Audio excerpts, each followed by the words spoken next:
بسم الله الرحمن الرحيم.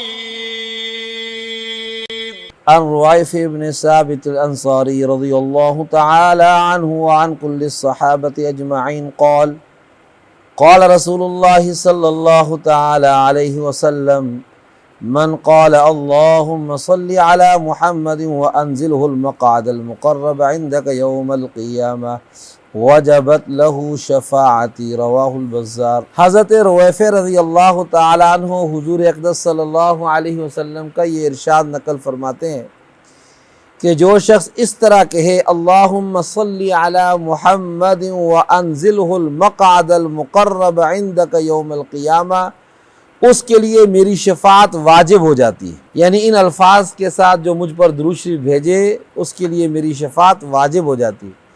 درود شریف کے الفاظ کا ترجمہ یہ ہے، اے اللہ آپ محمد صلی اللہ علیہ وسلم پر درود بھیجئے اور ان کو قیامت کے دن ایسے مبارک ٹھکانے پر پہنچائیے جو آپ کے نزدیک مقرب ہو۔ علماء کے مقعد مقرب میں یعنی مقرب ٹھکانے میں مختلف اقوال ہیں۔ علامہ سخاوی رحمۃ اللہ علیہ کہتے ہیں کہ محتمل ہے کہ اس سے وسیلہ مراد ہو، یا مقام محمود یا آپ صلی اللہ علیہ وسلم کا عرش پر تشریف رکھنا، یا آپ کا وہ مقام عالی جو سب سے اعلیٰ و عرفہ ہے۔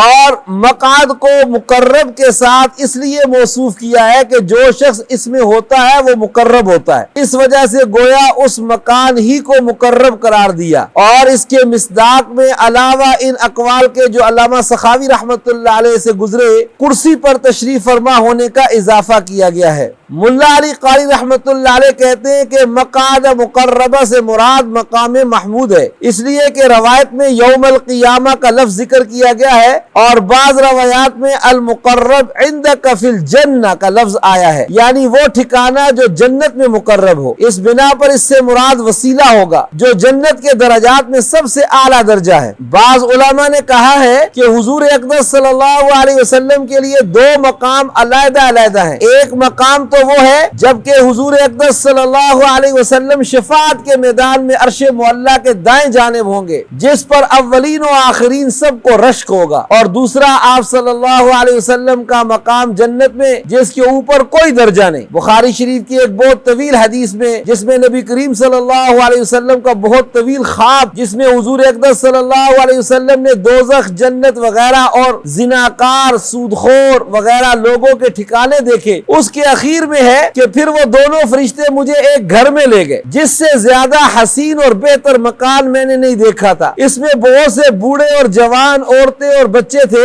اس کے بعد وہاں سے نکال کر مجھے وہ ایک درخت پر لے گئے، وہاں ایک مکان پہلے سے بھی بڑھیا تھا۔ میرے پوچھنے پر انہوں نے بتایا کہ پہلا مکان عام مسلمانوں کا ہے اور یہ شہداء کا۔ اس کے بعد انہوں نے کہا ذرا اوپر سر اٹھائیے، تو میں نے سر اٹھا کر جو دیکھا تو ایک ابر سا نظر آیا۔ میں نے کہا میں اس کو بھی دیکھ لوں؟ ان دونوں فرشتوں نے کہا ابھی آپ کی عمر باقی ہے، جب پوری ہو جائے گی جب آپ اس میں تشریف لے جائیں گے۔ درود شریف کی مختلف احادیث میں مختلف الفاظ پر شفاعت واجب ہونے کا وعدہ پہلے بھی گزر چکا ہے جی، آئندہ بھی آئے گا۔ کسی قیدی یا مجرم کو اگر یہ معلوم ہو جائے کہ حاکم کے یہاں فلاں شخص کا اثر ہے اور اس کی سفارش حاکم کے یہاں بڑی وقیع ہوتی ہے، تو اس سفارشی کی خوشامد میں کتنی دوڑ دھوپ کی جاتی ہے۔ ہم میں سے کون سا ایسا ہے جو بڑے سے بڑے گناہ کا مجرم نہیں؟ اور حضور اقدس صلی اللہ علیہ وسلم جیسا سفارشی جو اللہ پاک کے حبیب، سارے رسولوں اور تمام مخلوق کے سردار،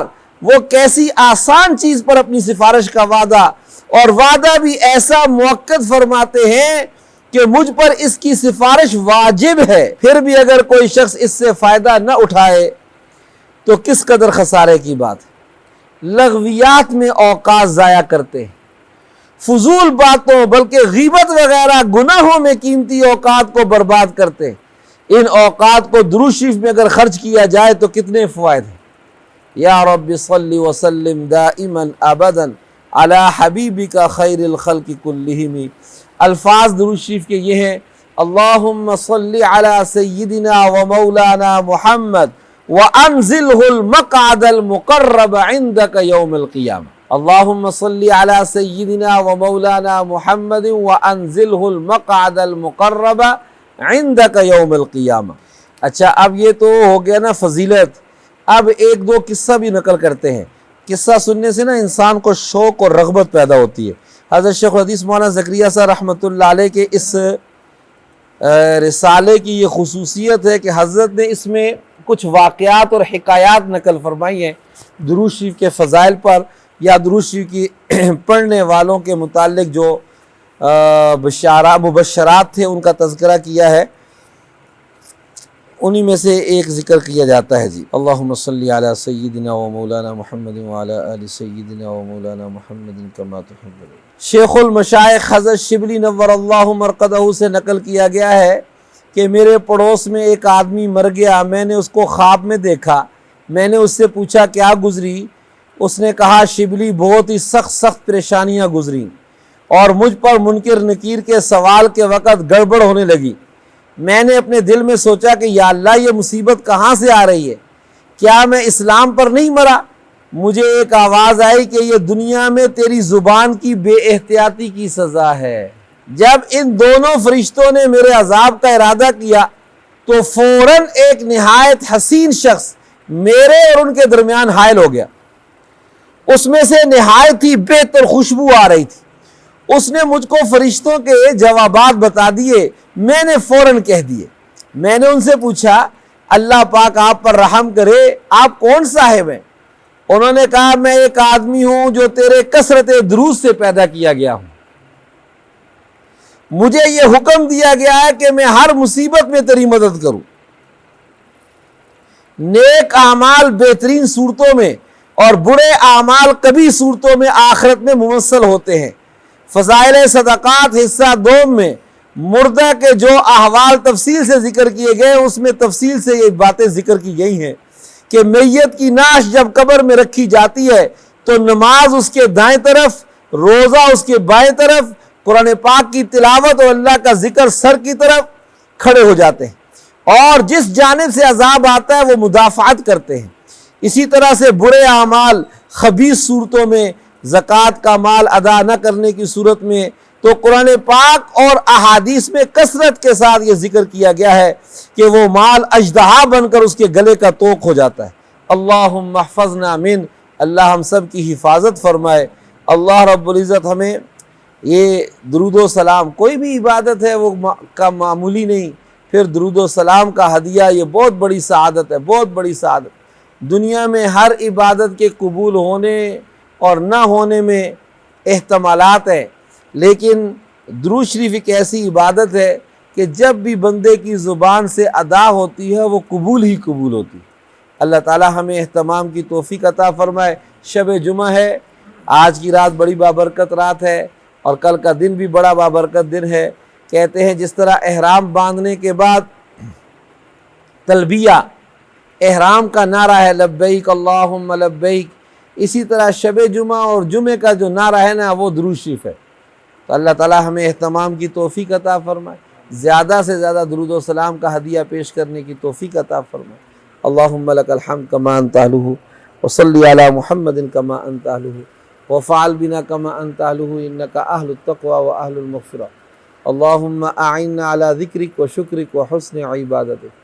اللہم احسن عاقبتنا فی الامور کلہا واجرنا من خزی الدنیا وعذاب الاخرہ۔ مالک ہم سب کی یہ حاضری اپنی بارگاہ میں قبول فرما۔ درود و سلام کا ہدیہ پیش کیا، مالک الملک اپنی بارگاہ میں شرف قبولیت عطا فرما، اور اس کی برکت سے مالک الملک رحمت والی، عافیت والی، برکت والی بارش عطا فرما۔ گرمی کی اس ہیبت اور شدت کو ختم فرما، اپنے بندوں پر کرم کا معاملہ فرما، فضل کا معاملہ فرما۔ گناہ گار ہیں، سیاہ کار ہیں، خطا کار ہیں، جیسے کیسے بھی ہیں، تیرے نبی مکرم صلی اللہ علیہ وسلم کی امتی ہیں، حضور کے طفیل اپنا فضل فرما، اپنا کرم فرما۔ وصلی اللہ تعالی علی رسول خیر خلق وزینت عرشہ محمد وعلی آلہ واصحابہ اجمعین برحمتک یا ارحم الراحمین۔ اللہ